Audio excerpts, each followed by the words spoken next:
दोस्तों दोस्तों तव्हांखे सिंधु मीडिया जे सिंधरंग प्रोग्राम में भली कार चवां थो। ऐं अॼु जंहिं टॉपिक ते असां ॻाल्हाइणु चाहियूं था इहो दोस्तो तमामु इम्पोर्टेंट टॉपिक आहे। ऐं इनखे असांजो जेको सेगमेंट आहे आऊं जे इहा ई ज़ात, इन में असां हर हफ़्ते कोशिशि कंदा आहियूं त को हिकु नओं टॉपिक खणी अचूं ऐं उन ते तव्हां सां ख़्यालु वंडियूं। त अॼु जो जेको टॉपिक आहे ट्रेजिडी ऑफ सिंधी नेशन, इहो काफ़ी ॾींहंनि खां वठी ज़हन में इहा ॻाल्हि हली पए त छो न इन टॉपिक ते दोस्तनि सां थोरो मशवरो कजे ऐं उन्हनि सां पंहिंजे दिलि जूं ॻाल्हियूं उर्जनि ऐं उन्हनि खां को फीडबैक वठिजे। तंहिंजे करे दोस्तो जेके बि तव्हां हिन प्रोग्राम में लाइव थियो पिया, तव्हां सभिनी खे रिक्वेस्ट आहे त जेकॾहिं को बि कमेंट्स वग़ैरह हुजनि त उहे असांखे इते ई लिखिजो ऐं या असांखे टेक्स्ट मैसेज जे थ्रू या मैसेंजर जे थ्रू मोकिलियो ताकी असां इन्हनि खे इनकॉर्पोरेट करे सघूं पंहिंजे प्रोग्राम में। त टॉपिक असांजो इहो आहे त सिंधी क़ौम जो अलमियो छा आहे। पहिरीं सोचियो पिए त इनखे प्रॉब्लम चइजे, इशू चइजे, पर पोइ बहितर लॻो त इहो बेसिकली हिकिड़ो असांजो अलमियो आहे। इन अलमीअ खे असां उजागर करियूं त हिकु शइ जेका मुस्तक़िल तौर ते असांखे नज़र अचे थी सिंधी क़ौम जे हैसियत सां, उहा इहा आहे त असां कंहिंखे बि कंहिं बि तरीक़े सां बर्दाश्त करणु ऐं कंहिं ॻाल्हि खे असां कंहिंजे मौक़िफ़ खे का राय ॾियणु या उनखे कंस्ट्रक्टिव तरीक़े सां उनखे वठणु, उनखे असां जेको आहे सो तमामु घणो जेको आहे सो डिस्करेज कंदा आहियूं। ऐं ॿियो असांजो जेको इशू आहे ख़ासि तौर ते उहो इहो आहे त जेको चवंदा आहिनि न त न पाण कुझु करियो न ॿिए कंहिंखे कुझु करणु ॾियो। त इहो जेको असांजे अंदरि टेंडेंसी जेका आहे सा तमामु बुरे तरीक़े सां फैलिजी चुकी आहे त असां न कुझु पाण करियूं था ऐं जेकॾहिं को माण्हू अॻियां वधे थो, को कमु करे थो, चाहे पोइ उहो माण्हू हुजे, ऑर्गेनाइज़ेशन हुजे, को इदारो हुजे, को डिपार्टमेंट हुजे, त असां जेको आहे सो सभिनी खां पहिरीं पहिरीं उन ते जेको आहे सो हिकिड़ी नेगेटिव अप्रोच सां असां उन ते कमेंट्री करियूं था। हाणे इहो छो असांजे अंदरि इन क़िस्म जो असांजे जेको ज़हननि जे अंदरि तवा आहे प्रॉब्लम, इनखे कहिड़े तरीक़े सां एड्रेस करणु घुरिजे, छाकाणि जो बहैसियत क़ौम इहो असांजे लाइ जेको आहे सो तमामु हिकिड़ो क्रिटिकल इशू थींदो पियो वञे। कई अहिड़ा मिसाल ज़हन में अचनि था जेके तव्हां सां शेयर बि करे सघजनि था, पर ख़बर न आहे त इहो राइट फोरम आहे इन्हनि प्रॉब्लम्स खे, इन्हनि इशूज़ खे शेयर कजे। तंहिंजे करे आऊं कोशिशि कंदुसि त इनखे जर्नलिस्टिक तरीक़े सां ई रखां ताकी कंहिं बि असां इदारे या ऑर्गेनाइज़ेशन या कंहिं माण्हू जे ज़ात जे बारे में न ॻाल्हायूं, लेकिन हिकिड़ो क़ौमी शऊर चाहियूं था त इहो उजागर थिए त आख़िर कहिड़े तरीक़े सां असां इन प्रॉब्लम मां जेको आहे सो निकिरी सघूं था। छाकाणि जो मिसाल जे तौर ते जेकॾहिं हिकिड़ो माण्हू, हिकिड़ो सिंपल एग्ज़ाम्पल थो ॾियां, त जेकॾहिं को हिकिड़ो माण्हू हुकूमत जे ख़िलाफ़ लेटसे को मज़मून लिखे थो त उन ते जेके तनक़ीद करण वारा आहिनि सा इहा तनक़ीद कंदा आहिनि त अदा हुकूमत जे ख़िलाफ़ लिखे पियो, प्रेशर टैक्टिक्स आहिनि, प्रेशर वधाइणु चाहे पियो ऐं सुभाणे हुकूमत मां कुझु पैसा कढणा अथसि, मिड़ी कुझु न कुझु ब्लैकमेलर आहे ऐं ब्लैकमेलिंग करे पंहिंजो उलू सीधो पियो करे। अच्छा, हाणे ॿिए हंध ते जेकॾहिं उहो ई माण्हू सुभाणे जेकॾहिं हुकूमत जे फेवर में लिखे थो त असां जेको आहे सो हिकदमि इहो चवणु शुरू करे छॾंदासीं अबा माल पाणी पहुची वियो ऐं हाणे जेको आहे सो हमरा विकिजी वियो ऐं हाणे हुकूमत जी बस जेको आहे सो बांसुरी वॼाईंदो। त इहो हिकिड़ो सिंपल एग्ज़ाम्पल आहे। ऐं असां पंहिंजो जेको सोशल मीडिया ते या इन तरीक़े सां बेशुमार अहिड़नि शानदार माण्हुनि खे जिन्हनि जो किरदारु, जंहिंजी इंटीग्रिटी जेका आहे सा तमामु सुठी रही आहे over the period of time, उन्हनि खे बुरे तरीक़े सां मलाइन थींदे ॾिठो आहे। या मिसाल जे तौर ते जेकॾहिं का ऑर्गेनाइज़ेशन सुठो कमु करे पई त उन जी तारीफ़ तव्हां खां कंहिंखां बि कोन पुॼंदी। जो तव्हां जेकॾहिं को हिकिड़ो सुठो कमु थिए थो, को यूनिक कमु थिए थो, तव्हां उन कम जी साराह करियो ऐं उन कम खे एप्रिशिएट करियो। छाकाणि जो हीउ जेको सोशल सर्विस आहे न, इन में जेसिताईं तव्हांखे रिकग्निशन या एप्रिसिएशन न आहे तेसिताईं तव्हांजो हर कमु जेको आहे सो तव्हांखे जेका मोटिवेशन मिलणु घुरिजे उहा मोटिवेशन खां आहिस्ता आहिस्ता परे कंदो थो वञे। ऐं इहो मुंहिंजो पंहिंजो ज़ाती तजुर्बो आहे जेको over the period of time मूं महसूसु कयो आहे त त असां बहैसियत नेशन जेको आहे तंहिंमें एप्रिसिएशन करण जो जेको माहौल आहे उहो असांजे अंदरि तमामु घटि आहे। यानी कि असां जेकॾहिं को चङो कमु थियो त कॾहिं बि इहो कोन चवंदासीं त साईं वाह वाह भलो कमु थी वियो, या अदा हिन ऑर्गेनाइज़ेशन शानदार कमु कयो, या हिन सिंध जे बहितरी जे लाइ कुझु कयो, सिंधी कम्यूनिटी जे बहितरी जे लाइ कुझु कयो, सिंधी माण्हुनि जे बहितरी जे लाइ कुझु कयो। पर जेकॾहिं असां को चङो कमु कंदासीं त कोशिशि इहा कंदा त कहिड़े तरीक़े सां इन मां का ग्लिच निकिरे, को इन मां अहिड़ी पॉइंट असीं रेज़ करियूं जेका पॉइंट असांखे उन कम ते तनक़ीद करण जो मौक़ो फ़राहम करे। ऐं तंहिंखां पोइ ॿियो जेको मूं महसूसु कयो आहे उहो इहो कयो आहे त असां हिकदमि पर्सनल थी वेंदा आहियूं। यानी कि जेकॾहिं तव्हां कंहिं इदारे ते तनक़ीद पिया करियो, मिसाल जे तौर ते थी सघे थो उन इदारे जे लाइ तव्हांजो उहो क्रिटिसिज़म जेको आहे सो कंस्ट्रक्टिव हुजे, लेकिन उनखे जेके हलाइण वारा माण्हू हूंदा उहे हिकदमि सम्झंदा त हीउ मुंहिंजो पर्सनल दुश्मन आहे, हीउ मूंसां दुश्मनी में सपोज करे पियो। हाणे तव्हांजो जेका इंटरेक्शन शुरू थी वेंदी उहा थी वेंदी दू बदू इंटरेक्शन। तव्हांजी इंटरेक्शन मां जेको सबस्टेंस आहे उहो निकिरी वेंदो ऐं तव्हां जेको आहे सो पर्सनैलिटी क्लैश में फासी वेंदा। त इहो बि हिकिड़ो जेको वॾो बीमारी आहे। इहा बीमारी असां हिते सिंध में त ॾिसूं ई ॾिसूं पिया, पर इवन जेकॾहिं आउं तव्हांखे इहो चवां त असांजे नॉर्थ अमेरिका में जेके सिंधी रहनि था, जेके बज़ाहिर प्रोफेशनल्स आहिनि, सुजाॻ आहिनि, पढ़ियल लिखियल आहिनि, जिन्हनि खे असीं चऊं था त सिंध जो क्रीम आहे, इहा बदकिस्मती सां इहा बीमारी हिते असां वटि बि एग्ज़िस्ट करे थी। या मिसाल जे तौर ते जेकॾहिं तव्हां को ग़लति कमु कयो ऐं तव्हांखे सपोज़ तव्हांजो उहो ग़लति कमु कंहिं पॉइंट आउट कयो त बाबा हीउ कमु जेको आहे सो ग़लति थियो आहे, त बजाए इन जे जो तव्हां उनजी का जस्टिफिकेशन ॾियो, थी सघे थो तव्हांजी नज़र में उहो कमु सही हुजे। इहो नथा चऊं त तव्हांखे जेकॾहिं कंहिं बि ABC पॉइंट आउट कयो त माना इहो ग़लति कमु ई हूंदो, न, थी सघे थो त इहो कमु बिल्कुलु जाइज़ हुजे ऐं साम्हूं वारो माण्हू जेको आहे सो ख़ामख़ा तव्हांजूं टंगूं खीचींदो हुजे, जेको जंहिं तरीक़े सां मूं थोरी देरि पहिरीं ॿुधायो त असांजो हिकिड़ो इहो अलमियो आहे त असीं कंहिंखे कमु करणु पॉज़िटिव तरीक़े सां ॾींदा कोन आहियूं। पर पोइ महसूसु इहो थो थिए त जॾहिं तव्हांखां कंहिं क़िस्म जो क्वेश्चन पुछे, बजाए इन जे जो पोलाइटली तव्हां उन क्वेश्चन जो पॉइंट ब्लैंक जवाबु ॾियो,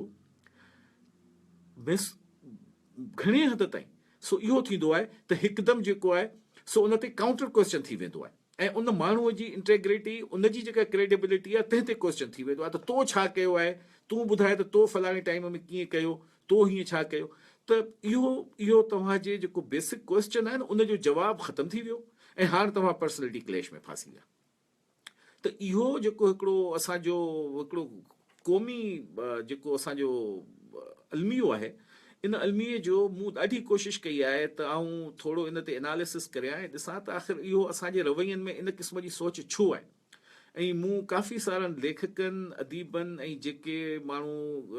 पंहिंजा मज़मून लिखनि था, आर्टिकल्स लिखनि था, सोशल मीडिया ते इंटरेक्ट कनि था, उन्हनि सभिनी जे अंदरि जेको आहे सो मूं मुस्तक़िल बुनियादनि ते इहो महसूसु कयो आहे त उहे इन प्रॉब्लम खे त हाईलाइट ज़रूरु कनि था, लेकिन इन प्रॉब्लम जी सोल्यूशन कोन था ॿुधाइनि त आख़िर इहो असांजे अंदरां कहिड़े तरीक़े सां इहा नेगेटिविटी ख़तमु थियणु घुरिजे।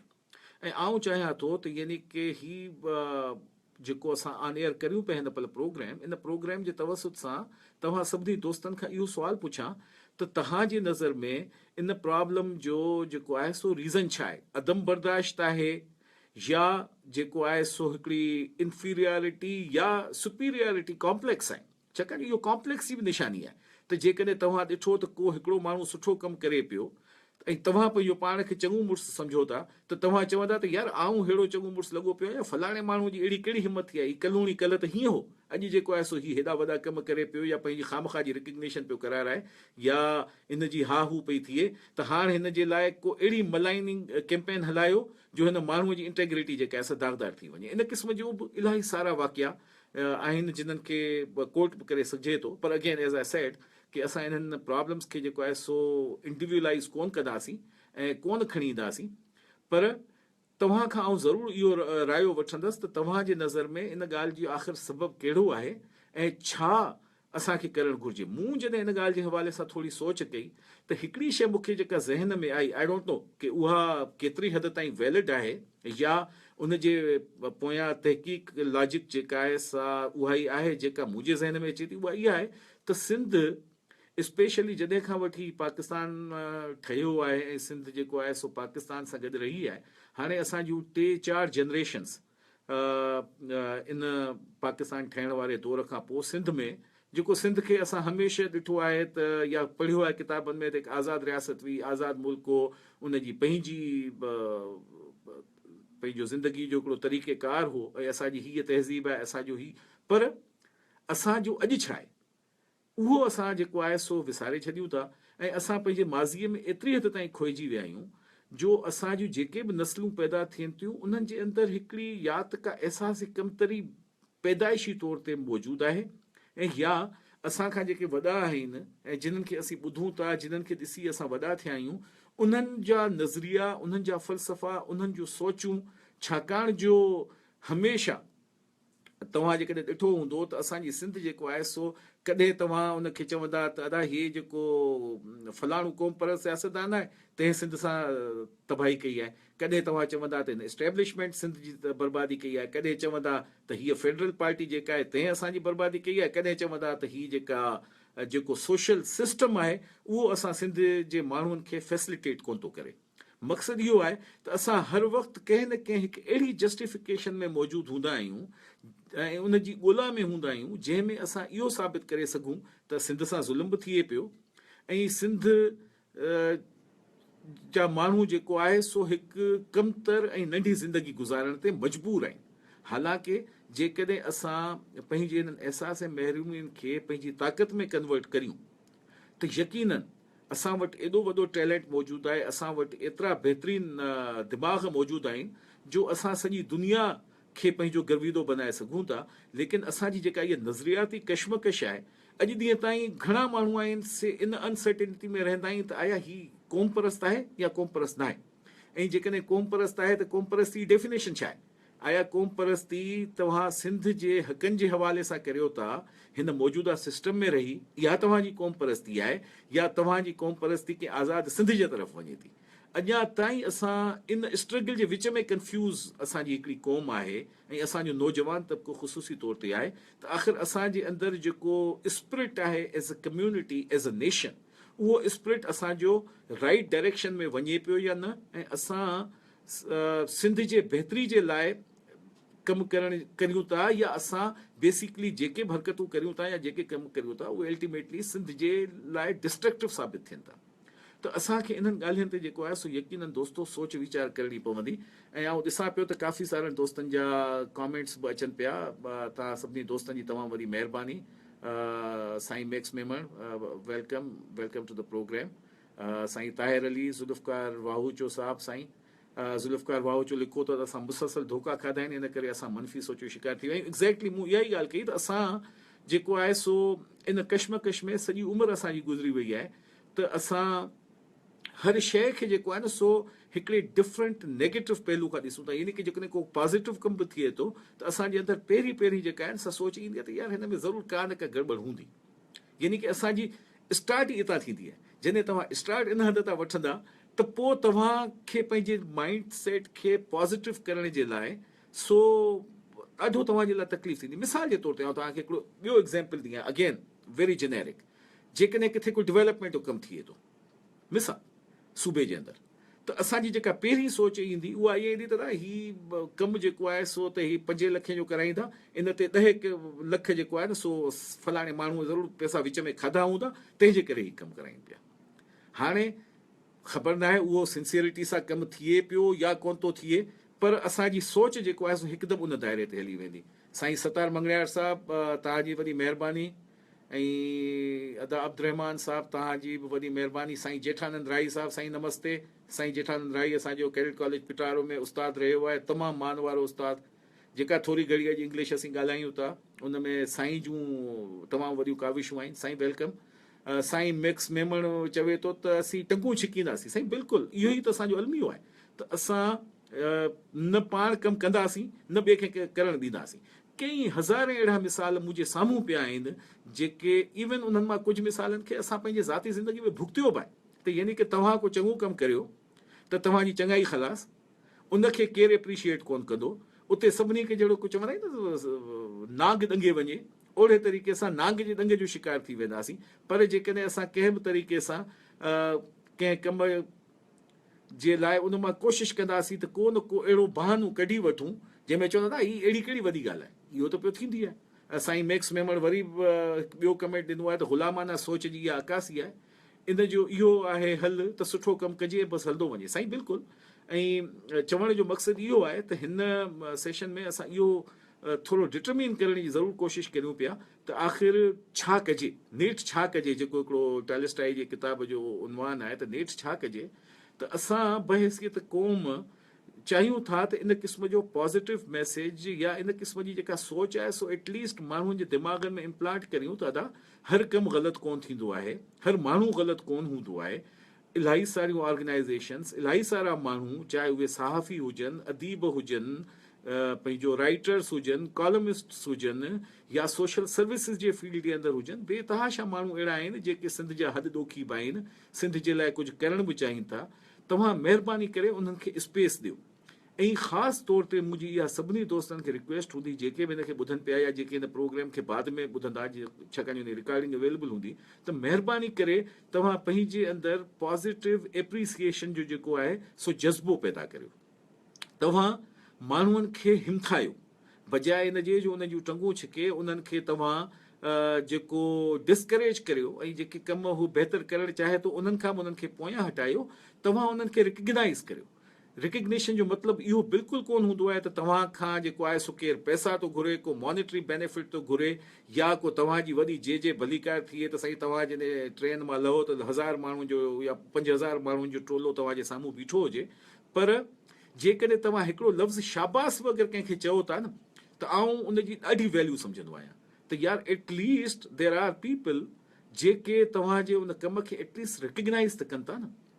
हाणे मिसाल जे तौर ते हींअर सिंध में असांजा कुझु नौजवान हिकिड़ी तंज़ीम ठाही आहे जेके कराचीअ खे पंहिंजो करण जे लाइ जाखोड़ करे रहिया आहिनि। इन्हनि जे कम खे एप्रिशिएट करियो, छाकाणि जो उहे कराची में तव्हांजी मालिकी खे जेकॾहिं एस्टेब्लिश करण जे लाइ कोशिशि कनि पिया, या तव्हां सिंधियुनि खे हिकिड़ी नई सोच ॾियनि पिया, त उन्हनि खे तव्हां एप्रिशिएट करियो। या मिसाल जे तौर ते साईं मुख़्तियार अब्बासी वारा जेको एजुकेशन जे हवाले सां मुहिम हलाइनि पिया, या सिंध जे हर हिकु घर ॻोठ ताईं पहुचण जी कोशिशि कनि पिया ऐं एजुकेशनल अवेयरनेस खे इंक्रीज़ कनि पिया, वी मस्ट एप्रिशिएट दीज़ पीपल। माना दीज़ आर, इन्हनि खे तव्हां छो इहो सम्झो था त हिननि जे ज़रूरु को न को मुफ़ाद हूंदो। तव्हां इहो सोचियो त यार these are selfless people, they are at least trying to bring some change in the lives of people. त असां जेसिताईं इन शइ खे एप्रिशिएट न कंदासीं तेसिताईं असां जेको आहे सो अॻियां वधी कोन सघंदासीं। साईं ज़ुल्फ़कार वाहोचो चवे पियो त ॾिसो अॼु अमेरिका में सना कॉन्फ्रेंस हली रही आहे, उन्हनि दोस्तनि उते बि अहिड़ा इल्ज़ाम हया आहिनि जो रूह कंबी वञे थो। जागीरदारी समाज में रहण सबबि असां मंझि भोतार अंदरि वेठल आहे जेको अॻिते वधण में रंडक विझी रहियो आहे। साईं हाणे इहो तमामु तेज़ कमेंट आहे, I would least I can say, पर तव्हांजी ॻाल्हि जेका आहे सा अगेन जेकॾहिं जर्नलिस्टिक पॉइंट ऑफ व्यू सां असीं ॾिसूं त इहे रवैया असां वटि हर हंध ते मौजूदु आहिनि, ऐं असांखे इन्हनि रवैयनि खे कंहिं न कंहिं तरीक़े सां पॉज़िटिव टेकल करिणो पवंदो। साईं सर्वे चोडो साहिबु लंडन मां, साईं तव्हांजा कुर्ब, तव्हां असांजो प्रोग्राम ॾिसो पिया, ऐं असां साईं लिखे पियो त पंहिंजे पंहिंजे हिसे जो कमु करिणो आहे, बाक़ी माण्हुनि ते माण्हू अलाह मां बि राज़ी कोन थींदा आहिनि, ऐं इहा ॻाल्हि बिल्कुलु सही आहे साईं। पर आउं इहो त चवां त जॾहिं तव्हांजे ख़िलाफ़ु खामखा जूं कैंपेन्स हलनि थियूं ऐं अननेसेसरीली नेगेटिविटी तव्हांजे हवाले सां जनरेट थिए थी, त हिकिड़ी डिसअपॉइंटमेंट थी वञे, ऐं उन डिसअपॉइंटमेंट में ऐं जॾहिं तव्हांजा घर ॿार फैमिलीज़ उन्हनि तक खे माण्हू जेको आहे सो इन्वॉल्व करे था छॾीनि, त हिकिड़ी अहिड़ी ऑकवर्ड सिचुएशन थी वञे जो माण्हू डिस्करेज थी पोयां थो हटी वञे त यार पोइ छॾियोसि भला। जेकॾहिं सिंध जे लाइ कुझु तव्हां पॉज़िटिव सोच करियो था, जेकॾहिं इन जो स्लो इहो मिलणो आहे जो सुभाणे मुंहिंजे घर ॿारनि ताईं वञी माण्हू पहुचनि ऐं उन्हनि खे वेही गारियूं ॾियनि, या मिसाल जे तौर ते उन्हनि जे लाइ कुझु बदशत ॻाल्हाइनि, त उनखां बहितर आहे त इन सोशल सर्विस खे ख़ुदा हाफ़िज़ करे वञी पंहिंजे घर में वेही रहो। हाणे जेकॾहिं सुठा माण्हू इन्हनि सबबनि जे करे जेकॾहिं घर में वेही रहिया, त पोइ तव्हां सोचो त असांजी जेको क़ौम आहे उन्हनि जो कहिड़े तरीक़े सां उन्हनि जो जेको ज़िंदगी में जेकॾहिं तब्दीली अची सघे थी त उहा अची सघे थी। दोस्तो, इहो हिकिड़ो फूड फॉर थॉट तव्हांजे साम्हूं मूं रखणु चाहियो थे, ऐं तव्हां हिन प्रोग्राम खे रिकॉर्डिंग खे ॿुधिजो ऐं जेके तव्हांजा कॉमेंट्स हुजनि उन्हनि खे ज़रूरु मूं ताईं पहुचाइजो। ऐं जेकॾहिं को अहिड़ो असां सेशन करियूं जंहिंमें सभु दोस्त ॿिया बि शामिलु हुजनि, त असां शायदि पंहिंजो पाण में थोरो इहे वीचार वंडियूं ऐं ॾिसूं त असां इन सिलसिले में कहिड़े तरीक़े जी बहितरी आणे सघूं था। दोस्तो, इन सां गॾु असांजे सेगमेंट जो टाइम ख़तमु पियो थिए। मशहूद काज़ीअ खे इन सेगमेंट मां हाणे इजाज़त ॾींदा। साथ सलामत, सिंध सलामत।